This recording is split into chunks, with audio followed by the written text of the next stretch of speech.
বাড়ি চাইতে গেছি আমি আমার বাপের কাছে টাকা, বাপে কয় টাকা নাই তার এখন পকেট নাকি ফাঁকা। হাতে ধরে পায়ে ধরে কি যে করি কিছু তো বুঝি না, টাকা চাইতে গেলে কয় টাকা নাকি গাছে তো ধরে না।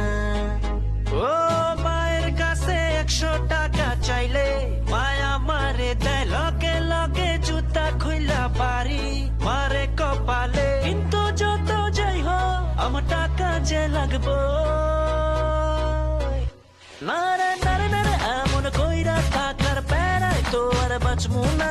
বাপের কাছে টাকা চাইলে বাপে কয় দিমু না। নারে নারে নারে এমন কইরায় আমার জীবন তো আর চলে না। মানি ব্যাগ থাকলে কি হইব, টাকা তো থাকে না।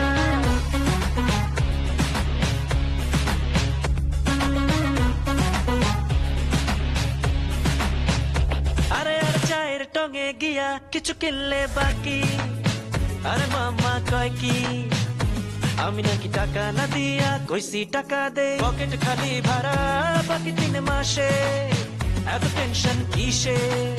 বাড়িওয়ালার মাইয়া পটামু ডেটিং এ যামু, সারা দিনের দেনা পাওনা বাকি আছে জানা।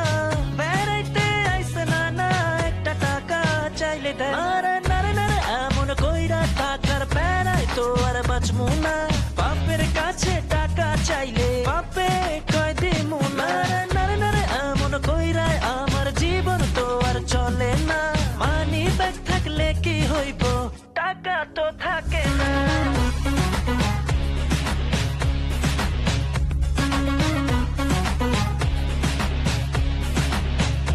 ও বাপে যদি কলেজে আইতে যাইতে বাইক কিনা দিত, টাকা পয়সা জমায়া এতদিনে কোটিপতি হইতো।